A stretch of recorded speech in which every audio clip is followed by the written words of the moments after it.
It is officially time to pick my first TBR of 2026.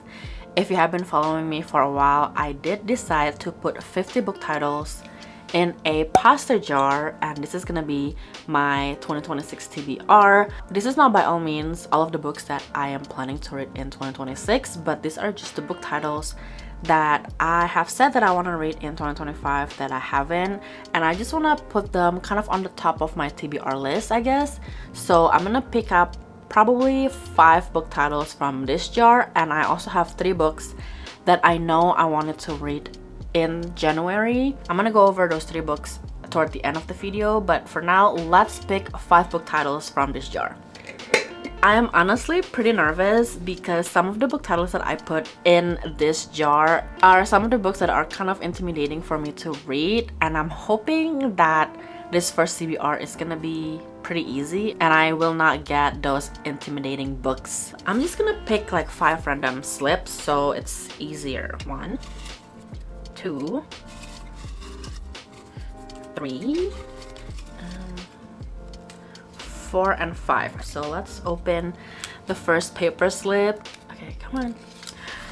Okay, One Dark Window by Rachel Gillick. I've been hearing a lot of people talking about the duology, and I'm glad that it's a duology. So after I read this book and read the second one, I will be done with the series. This book is about Elspeth, who needs a monster, and the monster might be her. She needs more than luck to stay safe in the eerie mist-locked kingdom of Blunder. She needs a monster. She calls him the Nightmare, an ancient mercurial spirit trapped in her head. He protects her, he keeps her secrets. But nothing comes free, especially magic. When she meets a mysterious highwayman on the forest road, her life takes a drastic turn. Thrust into a world of shadow and deception, she joins a dangerous quest to cure Blunder of the dark magic infecting it. Except the highwayman just so happens to be the king's own nephew, captain of the most dangerous man in Blunder, and guilty of high treason. Just by reading the back of the book, I am super interested now on what is haunting her mind and who is the Nightmare and how Nightmare gets into her head. I feel like this is kind of the perfect read for winter because winter is going to be gloomy and dark. It doesn't really have any fog or mist here in Vegas because we're dry AF, but I'm hoping that I get to read this book in January. Let me know in the comment below if you have read this duology and how you like them. And then the second book from my TBR jar is going to be The 7 Husbands of Evelyn Hugo by Taylor Jenkins Reid. Again, if you have been kind of in the bookish community, you've probably heard of this book. Everybody is raving about this book, and when Emily Henry's Great Big Beautiful Life book came out this year, people are kind of comparing the 2 books because they have similar premise. This book is about Evelyn Hugo, who is a reclusive Hollywood icon, and she's finally ready to tell the truth about her glamorous and scandalous life. But when she chooses unknown magazine reporter Monique Grant to write her story, no one is more astounded than Monique herself. Determined to use this opportunity to jumpstart her career, Monique listens in fascination. From making her way to LA in the 50s to living show business in the 80s, and of course the 7 husbands along the way, Evelyn unspools a tale of ruthless ambition, unexpected friendship, and a great forbidden love.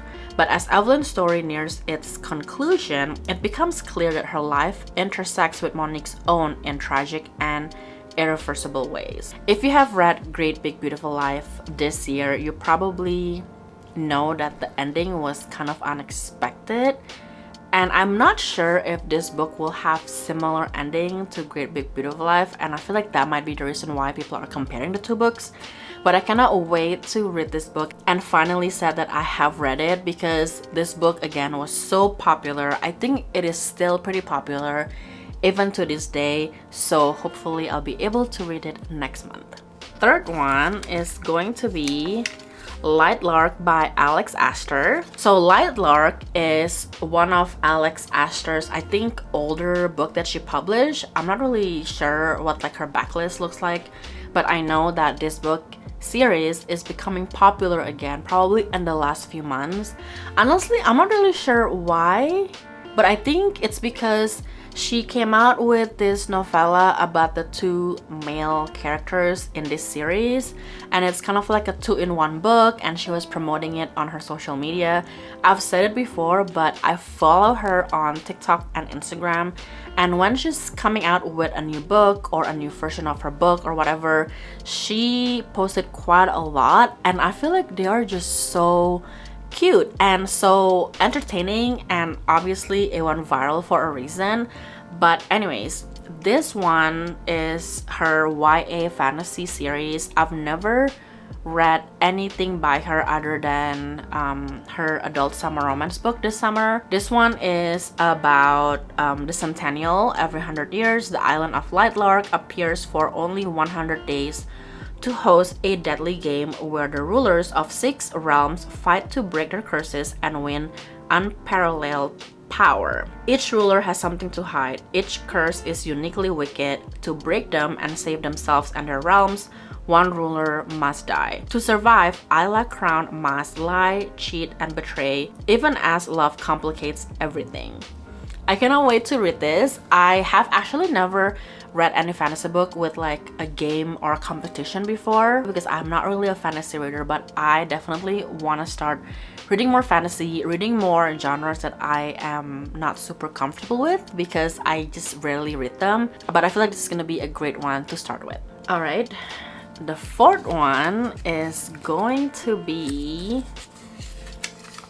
Well Met by Jen DeLuca. I actually got this book I think in the beginning of the year when I went to a book off location in California, and this one was, I believe, only $1. I also didn't know that this book is part of a book series, another romance book series, and I believe there are 4 or 5 books in the series. I haven't really heard too much about this book and this book series, but we'll see. If I do like this book, I might add this to the series that I want to continue reading this year. The thing is, I got this as book of the month, and usually with romance books I like paperback better, so if I'm gonna collect all of the books in this book series, I might abandon this version and then maybe look for the paperback version of this book. Anyways, I've also haven't really read anything about this book, so let's read the synopsis. This is a LOL romantic comedy debut where a little flirtation between sworn enemies prove that all is fair in love and war. Emily knew there would be strings attached when she relocated to the small town of Willow Creek, Maryland to help her sister. But who could have anticipated getting roped into volunteering for the local Renaissance fair? Oh, that is kind of cute. Or that the irritating and inscrutable school teacher in charge of the volunteers would be so annoying that she finds it impossible to stop thinking about him. The fair is Simon's family legacy, and he makes it clear he does not have time for Emily's lighthearted approach to life, her oddball Shakespeare conspiracy theories, or her endless suggestions for new acts to shake things up. Yet on the fairgrounds, he becomes a different person, flirting freely with Emily when she's in her revealing wench's costume. But is the attraction real, or is it just part of the characters they're portraying? This summer was only supposed to be a pit stop for Emily, but now she cannot shake the fantasy of calling Willow Creek and Simon home. Oh my gosh, I don't know that it has kind of like a Renaissance fair thing or theme, I guess, in this book, so that I think is gonna be pretty cute. I cannot wait to read this. I wish I picked this up for summer. Honestly, I didn't know that it's gonna be kind of like a summer romance book. But anyways, I cannot wait to read this book. If you guys have read this book and the whole book in this series, let me know in the comment below if you like it or not. And then last but not least, it is Fort Wing by Rebecca Yarros. I know that when I started reading in January of 2025, Onyx Storm was coming out and everybody loses their mind on buying the special edition of that book. I have the special edition, I think the Target version, because I was there at Target like maybe a couple weeks after the release date of Onyx Storm, and then Ricky, my husband, was like, you know what, just get it. And I was like, okay, if you said so. So I got Onyx Storm, I got Fort Wing, the paperback version, and then I actually just got the second book, Iron Flame, in paperback from the book outlet sale. So I think I'm pretty set with the whole series. I can finally read them. If you have been living under a rock and you've never heard about Fort Wing before, this is about 20-year-old Violet who was supposed to enter the scribe quadrant, living a quiet life among books and history. Now, the commanding general, also known as her mom, has ordered Violet to join the hundreds of candidates striving to become the elite of Navarre, the dragon riders. But when you're smaller than everyone else and your body is brittle, death is only a heartbeat away because dragons don't bond to fragile humans. They incinerate them. With fewer dragons willing to bond than cadets, most would kill Violet to better their own chances of success. The rest would kill her just for being her mother's daughter, like Seyden Riorson, the most powerful and ruthless wing leader in the Riders Squadron. She will need every edge her wits can give her just to see the next sunrise. Yet, with every day that passes, the war outside grows more deadly, the kingdom's protective wards are failing, and the death toll continues to rise. Even worse, Violet begins to suspect leadership is hiding a terrible secret. Friends, enemies, lovers, everyone at Basquiat War College has an agenda, because once you enter, there are only two ways out: graduate or die. I am excited to finally get to start reading the series. Like I said, I usually feel left out that I haven't read any of the popular book series just because I just started reading back up again last year, but hopefully I'll be able to read this in January. So the last 3 books that I wanted to read in January of 2026 are books that will help me finish 2 book series, and another book is gonna help me start a new book series. So the first one is Hook, Line, and Sinker by Tessa Bailey. This is the second and the last book in the Bellinger Sisters series. I actually read the first one. It happened one summer in the summer. It was a pretty okay reading in my opinion, and I'm hoping that I like this book better than the first one. This is gonna be about Hannah Bellinger, who is Piper Bellinger's younger sister. Hannah actually went up with Piper to the small town that they went to in the first book. I forgot what the town was called, but I know it's in Washington State, I believe. And when Hannah was there, she actually befriended the main character's best friend, and he's also a fisherman, and his name was Fox. And I think this book is gonna be about their story, and I cannot wait to read all about it. Both of them kind of bonded over their love for music, and I just want to see how their story will unfold in this book. The next book that will help me finish another romance book series is The Heart Principle by Helen Hong. This is a 3-book series called the Kiss Quotient series. I really love the second book, which is called The Bright Test. I actually like the second book better than the first one, which is kind of like weird because we all know about the second book syndrome. But anyways, this book is gonna be the last book that is available to read right now by Helen Hong, and I really fall in love with her writing style because of The Bright Test, and I'm kind of sad that this is basically the last book available of hers that I get to read, but I'm hoping that she'll be able to write some more books in the future. This one is gonna be about Kwan and Anna. Kwan is actually the cousin of the main character from the first book and the older brother of Kai, which is from the second book. He is like a motorcyclist enthusiast, like he rides his motorcycles everywhere. He has a lot of tattoos.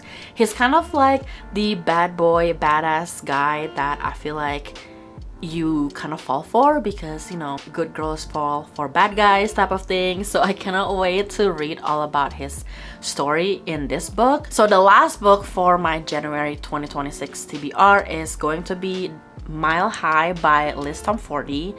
This is the first book in the Windy City series, and I've heard so many great things about the whole series. I have the first, second, and the 5th book, I believe, in this version, the new reprint or whatever it's called, and I just cannot wait to start this series. I've heard that the first book is not as great as the other books, but I feel like if I want to start the series, I definitely have to start with Mile High.